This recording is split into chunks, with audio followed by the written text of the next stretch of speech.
In Tibet and other parts of Central Asia, there is convincing evidence that harmony itself may have been discovered through the use of the single human voice.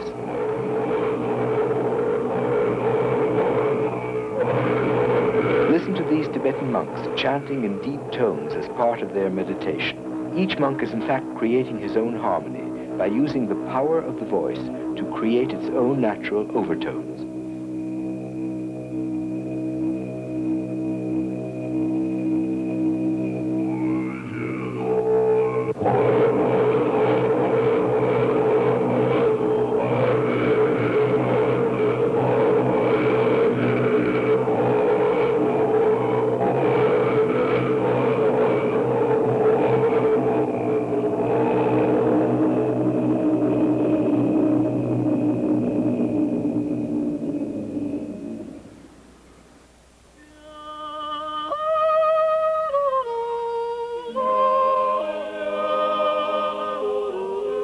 A different but also very fascinating tradition evolved over the centuries in Switzerland, in which a single voice is trained to shift gears, as it were, between two registers.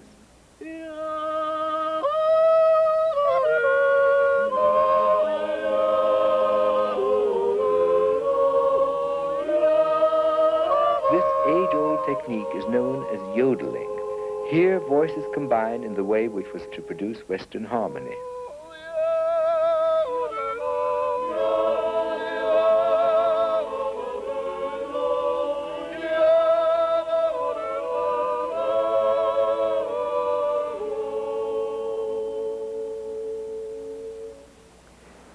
If I emphasize the voice, it is to show that those vibrations from within ourselves are the very source of all our music. Here in the West, the music we know owes everything to the human voice. We should remember those early Christians herded into Roman arenas, singing to keep up their spirits and to proclaim their faith. Those chants came from Greek, Jewish, and other Middle Eastern origins. We cannot trace them easily because the written records and the oral traditions have been largely lost.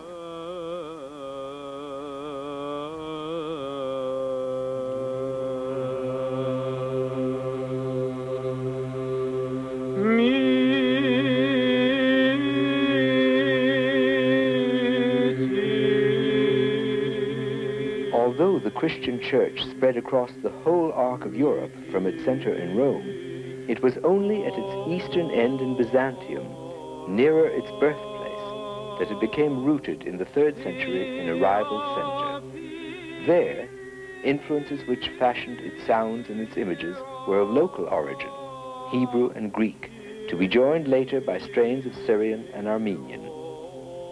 Hymns are usually sung by a single cantor, who is thus able to exercise more freedom in decorating the melodic line than would be available to a choir, who might have to sing it more slowly.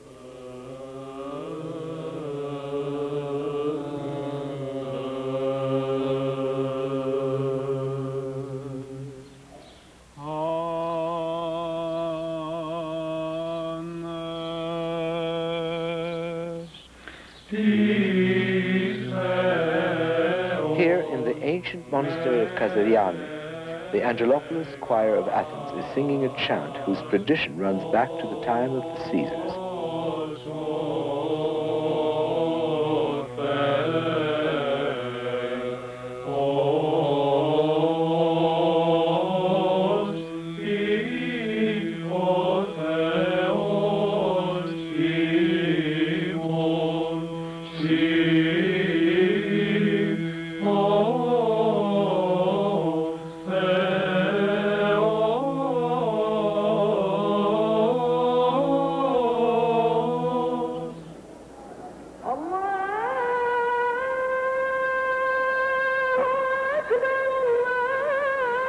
From his minaret, the muezzin proclaims, "Only God is God, and Muhammad is his prophet."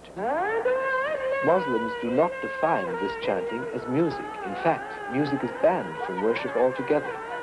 Yet here, as in Christianity, the voice still remains the clearest communal expression of the love of God.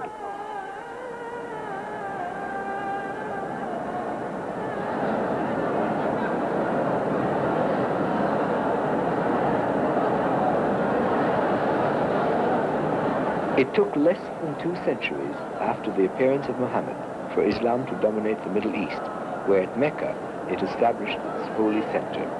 There, the black draped Kaaba, with its ancient and sacred stone, remains the symbol of worship for millions. In common with the Christians, the voice is not the property of the chosen few, but belongs as an expression of all the people.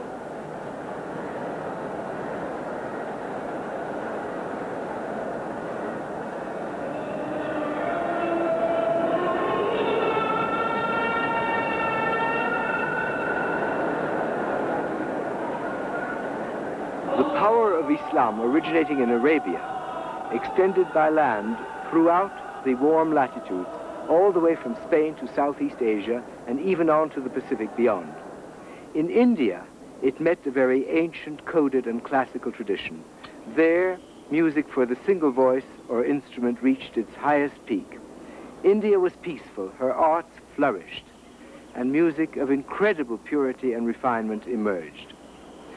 Perhaps the most inspired exponent of this great art, in which the single, highly decorated melody is sustained above the drone and the rhythm of the tabla, is my friend and colleague Ravi Shankar, the world's outstanding sitar player.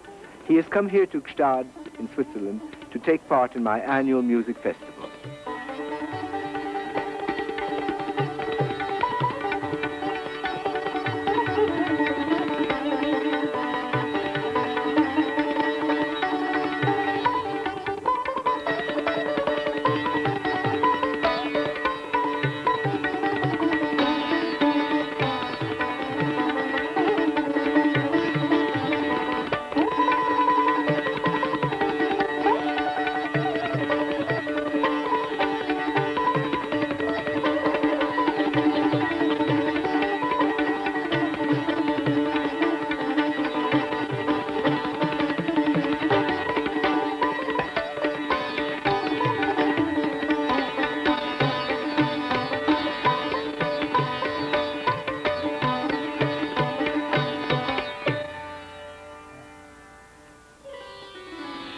Ravi, that was a most happy piece you played. Tell us about the raga. This is a night raga called Rageshri. This particular raga has quite a happy mood, but when played in solo, it can be also very devotional. The same raga sometimes can be also happy if played in a faster tempo. That depends on the tempo. Does that... Shall I show Yes, you? please, Yeah. show. The ascending and descending structure of this raga is very unusual. It doesn't have the fifth at all. That is unusual. And it doesn't touch the second note, so it goes like that in the ascending. Yeah.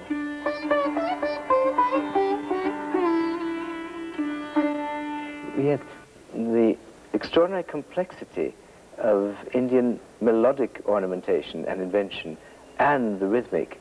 I think it is because your music has never been drowned in harmony, that you've kept the clarity and the complexities of the structure. What rhythm did you use in the last This one? was known as Rupak Tal, a cycle of 7 beats, divided 3, 2, 2, like din, din, na, din, na, din, na, 1, 2, 3, and 1, 2, 1, 2, 1, 2.